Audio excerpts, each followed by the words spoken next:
ঈদযাত্রাকে সামনে রেখে ঢাকা ময়মনসিংহ মহাসড়কের বিভিন্ন স্থানে অবৈধ স্থাপনা, ভাসমান বাজার আর অবৈধ পার্কিংয়ের কারণে তীব্র যানজটের আশঙ্কা দেখা দিয়েছে। আর বিশেষ করে টঙ্গী থেকে জৈনা বাজার আর চন্দ্রা পর্যন্ত দীর্ঘ এলাকায় যাত্রীদের ভোগান্তির আশঙ্কা করছেন সংশ্লিষ্টরা।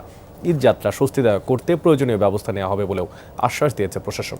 স্টে সেফের ডাবল লেয়ার প্রোটেকশনই পিরিয়ডের হেভি ফ্লোর দিনগুলোতে আমাকে রাখে নিরাপদে। Stay safe. উত্তরাঞ্চল সহ প্রায় ৩২টি জেলায় যাতায়াতের অন্যতম পথ ঢাকা ময়মনসিংহ মহাসড়ক। ঈদ এলেই মহাসড়কটিতে তৈরি হয় বাড়তি যানবাহনের চাপ। রাজধানীর প্রবেশ মুখ টঙ্গী থেকে জৈনা বাজার পর্যন্ত চান্দনা চৌরাস্তা, বোর্ড বাজার, ভোগড়া, মাওনা সহ ১৫ থেকে ২০টি পয়েন্টে অবৈধ স্থাপনা, ভাসমান বাজারের কারণে যানবাহনের গতি কমে গিয়ে তৈরি হয় দীর্ঘ যানজট। এছাড়া অবৈধ দখলের কারণে সড়কের ওপরই গাড়ি থামিয়ে চলছে যাত্রী ওঠানামা। এতে ঈদযাত্রায় এই পথে তৈরি হয়েছে তীব্র ভোগান্তির শঙ্কা। আমরা রাস্তাঘাটে এই যে দোকানপাট আছে, দোকানপাটের জন্য জ্যামজট লেগে থাকে, ঘন্টার পর ঘন্টা সিরিয়ালে বসে থাকা লাগে। মেন রাস্তার সাথে যে রাস্তাটা থাকে এটা তো আমাদের জনগণের রাস্তা, হাঁটার জন্য। দেখা যায় যে পাশে আমরা একটা গাড়ি আসছে, একটা মোটরসাইকেল আসছে, আমরা দোকানের জন্য আমরা সরে যাচ্ছি না। আমরা ফ্যামিলি নিয়ে যখন বাইর হয় তখন ধাক্কা খাওয়া লাগে। অনেক সময় আমাদের পকেটে মানিব্যাগ থাকে না, মোবাইল থাকে না। স্থানীয়দের অভিযোগ, দীর্ঘদিন এসব স্থানে অবৈধ দখলদাররা থাকলেও কার্যকর ব্যবস্থা না নেওয়ায় দিনকে দিন বাড়ছে যানজটের সমস্যা।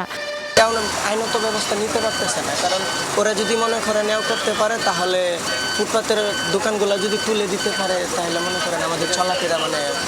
একটু পরে দেখবেন এদিক দিয়ে পুরো রাস্তা ভরে যাবে ভ্যান গাড়ি দিয়ে, হাঁটাচলা করতে অসুবিধা হয়। পুলিশ এসে একবার উঠাই দিল, পরবর্তীতে আবার কিছুক্ষণ পরে একদিক দিয়ে পুলিশ চলে যায়, আরেক দিক দিয়ে বসতে থাকে।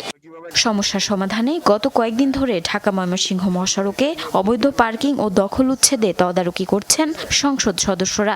ঈদযাত্রা স্বস্তিদায়ক করতে প্রয়োজনীয় ব্যবস্থা নেওয়া হবে বলে আশ্বাস দিয়েছেন গাজীপুর মেট্রোপলিটনের পুলিশ কমিশনার। ফুটপাতে যে অবৈধ দখলগুলো আছে, দোকানগুলো আছে, সেগুলো আজকে থেকে অভিযান শুরু হচ্ছে এবং এটা ঈদের আগ পর্যন্ত চলমান থাকবে এবং পরবর্তীতেও যেন তারা আর অবৈধভাবে ফুটপাত দখল করতে না পারে, রাস্তা দখল করতে না পারে, সে ব্যাপারে ব্যবস্থা নেওয়া হবে। আমরা শক্তভাবে চেষ্টা করছি যে এগুলো নিয়ন্ত্রণে নেওয়ার জন্য, ক্রমান্বয়ে যাতে মানুষের নিরবিচ্ছিন্ন যাত্রা আমরা নিশ্চিত করতে পারি সে ব্যবস্থা আমরা গ্রহণ করব। মহাসড়কের অবৈধ দখল ও ভাসমান বাজার সরানো না হলে ঈদযাত্রায় ঢাকা ময়মনসিংহ মহাসড়কে যাত্রীদের দুর্ভোগ আরও বাড়তে পারে বলে মনে করছেন সংশ্লিষ্টরা। জারিন অর্নি, যমুনা নিউজ।